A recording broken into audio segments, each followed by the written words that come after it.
तिसऱ्या युनिट संदर्भात आज आपण विचार करणार आहोत. अर्थातच ऐतिहासिक संशोधन. आता यामध्ये आपण ऐतिहासिक संशोधनासंदर्भात जी ओळख आहे ती ओळख आपण करून घेणार आहोत. त्यानंतर संशोधन समस्येची जी निवड आहे म्हणजे संशोधन विषयाची निवड या संदर्भात आपण या प्रकरणामध्ये विचार करणार आहोत. त्यानंतर ऐतिहासिक संशोधन पद्धत या संदर्भातील जो विश्लेषणात्मक भाग आहे तो आपण विचारात घेणार आहोत. त्याचबरोबर अंतरंग परीक्षण आणि बहिरंग परीक्षण या संदर्भातील जी काही साधन चिकित्सा आपण म्हणतो ती साधन चिकित्सा यामध्ये आपण विचारात घेणार आहोत. आणि त्यानंतर या प्रकरणामध्ये अन्वयार्थ म्हणजे स्पष्टीकरणासंदर्भात हा देखील एक महत्वाचा जो घटक आहे तोही घटक आपण विचारात घेणार आहोत. तर अशा मूलभूत घटकांचा समावेश असणारे हे एकूण जे काही प्रकरण आहे युनिट आहे त्यामध्ये या मूलभूत घटकांचा जो काही सहसंबंध आहे त्या सहसंबंधासंदर्भात आपण क्रमशः विचार करणार आहोत. त्यानंतर या युनिटमधील जो पहिला महत्वाचा घटक आहे तो म्हणजे ऐतिहासिक संशोधनाची ओळख.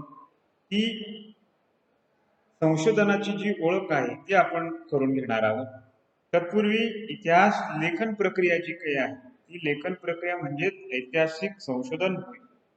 आता या ऐतिहासिक संशोधनासंदर्भात विचार करत असताना या संदर्भातील लेखनामध्ये एक मूलभूत दृष्टिकोन जो काही आहे तो मूलभूत दृष्टिकोन बाळगणं हे अत्यंत गरजेचं आहे. तो म्हणजे ना साधन ना इतिहास. म्हणजे इतिहास लेखन हे साधनांच्या आधारावर केले जाते. साधन नाही इतिहास नाही, ना साधन ना इतिहास, नो डॉक्युमेंट नो हिस्ट्री. हा एक मूलभूत जो काही विचार आहे हे मूलभूत जे काही सूत्र आहे ते या ठिकाणी महत्वपूर्ण ठरते. त्याच्यानंतर वळूया आपण ऐतिहासिक संशोधनाच्या ओळख संबंधी विश्लेषणात्मक विचारांकडे. आता याच्यामध्ये ऐतिहासिक संशोधन म्हणजे काय या संदर्भातला अर्थबोध आपण जाणून घेऊया. आता संशोधन ही मुळातच अशा पद्धतीची प्रक्रिया आहे ज्यामध्ये पद्धतशीर अशी जी काही मांडणी आहे त्या पद्धतशीर मांडणीचा समावेश होतो. आणि म्हणून या संदर्भातील एक सूत्रबद्ध विचार जर आपण केला तर त्यामध्ये मानवी ज्ञानाचा हा एक अविभाज्य भाग आहे. मानवी ज्ञानाचा तो एक अविभाज्य घटक आहे. समस्येचे निराकरण करण्यासाठी ही एक महत्वाची अशी प्रक्रिया आहे. आणि म्हणून या संदर्भातला जो विचार आहे तो विचार या ठिकाणी महत्वपूर्ण ठरतो. त्याच्यानंतर वळूया आपण संशोधनाच्या अर्थबोध संदर्भात. आता याच्यामध्ये या संशोधनाचा अर्थबोध समजून घेण्यापूर्वी ऐतिहासिक संशोधन म्हणजे काय हे जर आपण विचारात घेतले तर मुळातच ऐतिहासिक संशोधन हे साधनांच्या आधारे केले जाते, ना साधन ना इतिहास.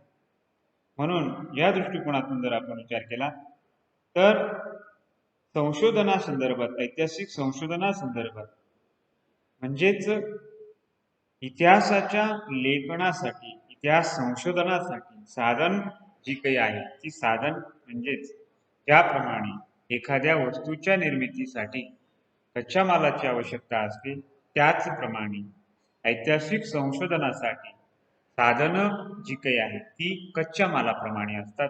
या कच्च्या मालाशिवाय जी काही संशोधन प्रक्रिया आहे ही अशक्य असते. म्हणजे ज्या पद्धतीने कच्च्या मालाशिवाय वस्तूची निर्मिती अशक्य असते त्याच पद्धतीने साधनांशिवाय ऐतिहासिक संशोधन जे काही आहे ते अशक्य होत. त्यानंतर वळूया आपण संशोधनाच्या अर्थबोधाकडे. आता याच्यामध्ये मुळातच संशोधन या संबंधी अनेक तज्ज्ञांनी जो काही आपला दृष्टिकोन मांडलेला आहे अर्थबोध मांडलेला आहे त्या संदर्भात जर आपण विचार केला तर त्यामध्ये रेडमन नावाच्या विचारवंतांनी रेडमन नावाच्या तत्ववेत्यांनी जो काही विचार मांडला आहे तो म्हणजे नवीन ज्ञान मिळवण्याचा पद्धतशीर असा प्रयत्न म्हणजे संशोधन होय. त्यानंतर जॉन बेस्ट यांनी मांडलेला दृष्टिकोन, संशोधन हे एखाद्या सुसंघटित ज्ञान संस्थेच्या शोधाचे आणि विकासाच्या दृष्टीने पद्धतशीर असे कार्य आहे. आता या संदर्भात सर्वसमावेशक दृष्टिकोनातून जर विचार आपण केला तर संशोधन म्हणजे नव्या तथ्यांची निर्मिती, त्याचबरोबर जुन्या तथ्यांची पुनर्पडताळणी देखील होय.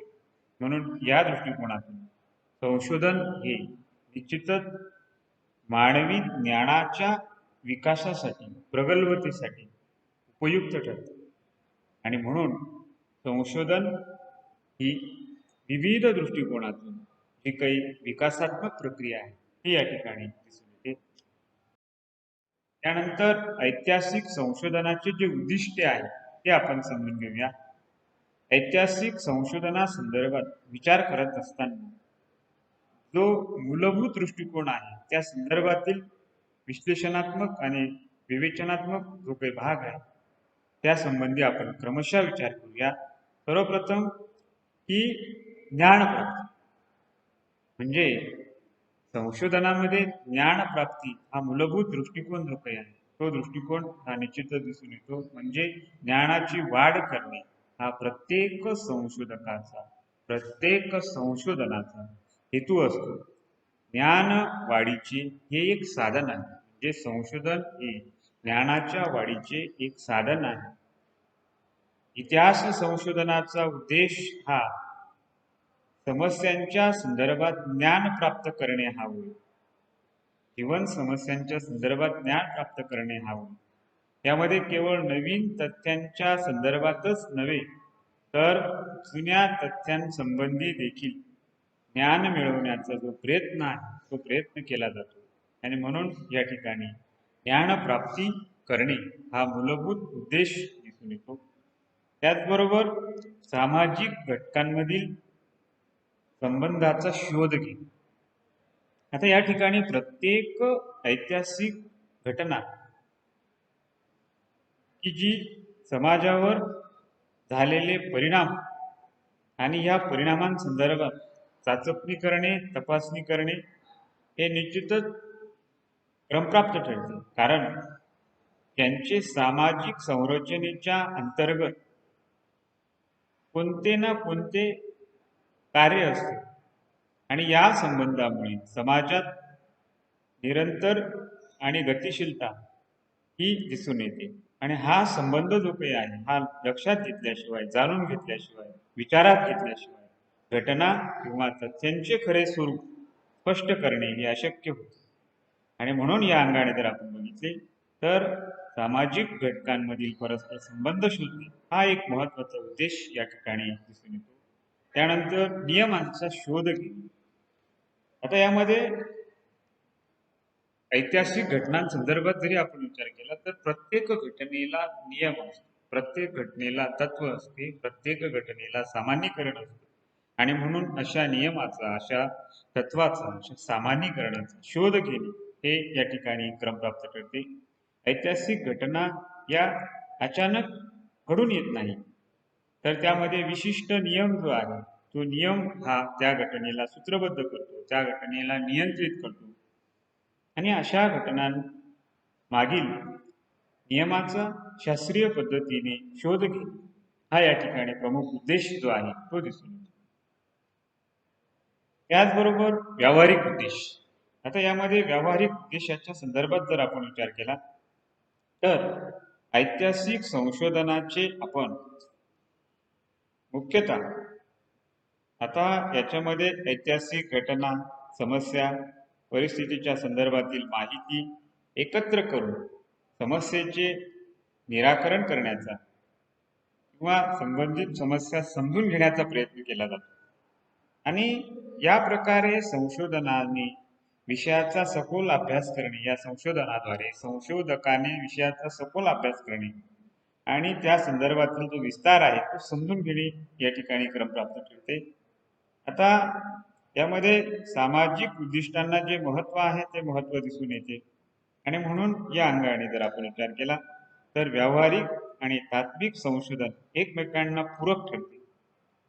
व्यावहारिक आणि तात्विक संशोधनामध्ये जो परस्पर समवाय आहे, संबंध आहे, समन्वय आहे, हे या ठिकाणी पूरक ठरत असते आणि म्हणून संशोधनाची प्रक्रिया पूर्ण करण्यासाठी या दोन्हींचाही एकमेकास अप्रत्यक्ष मदतीचा जो भाग आहे तो भाग या ठिकाणी दिसून येतो. तर या मूलभूत उद्देशांचा समावेश हा ऐतिहासिक संशोधनामध्ये दिसून येतो.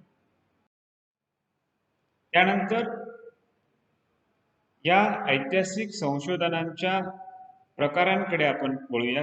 ऐतिहासिक संशोधनाचे प्रकार. आता मुख्यतः ऐतिहासिक संशोधनाच्या दृष्टिकोनातून 3 मूलभूत जे प्रकार आहेत ते दिसून येतात. त्याचा आपण क्रमशः विचार करूया. त्यामध्ये सर्वप्रथम जाणून घेऊया कथनात्मक किंवा त्यालाच निवेदनात्मक संशोधन असे देखील म्हटले जाते. आता यामध्ये एखाद्या घटनेसंदर्भात किंवा प्रसंगासंदर्भात, विषयासंदर्भात नवीन माहिती, त्याचबरोबर संशोधक प्रक्रिया सुरू असताना अज्ञान स्वरूपातील माहिती मिळून तिचे सुसंबद्धपणे वाचकांसमोर त्या संदर्भातील मांडणे आणि ही मांडणी या ठिकाणी या संशोधनामध्ये दिसून येते. आता या प्रकाराचा मूळ उद्देश जो आहे तो म्हणजे भूतकाळातील, गतकाळातील अज्ञानावर प्रकाश टाकणे हा मूळ उद्देश या संशोधनामध्ये दिसून येतो. त्यानंतर विश्लेषणात्मक संशोधन. आता या विश्लेषणात्मक संशोधनामध्ये मुख्यतः जो काही वर्ण विषय आहे त्या संदर्भात नवी माहिती प्रकाशात आणण्यापेक्षा उपलब्ध असलेल्या ऐतिहासिक माहितीच्या आधारे ऐतिहासिक साधनांचा नव्या दृष्टिकोनातून अभ्यास करून प्रस्थापित असलेल्या प्रमेयापेक्षा भिन्न असे प्रमेय मांडणे हा उद्देश असतो. म्हणजेच काय तर यामध्ये जी जुनी तथ्य आहे त्या जुन्या तथ्यांसंदर्भात पुनर्मांडणी हा उद्देश या ठिकाणी दिसून येतो.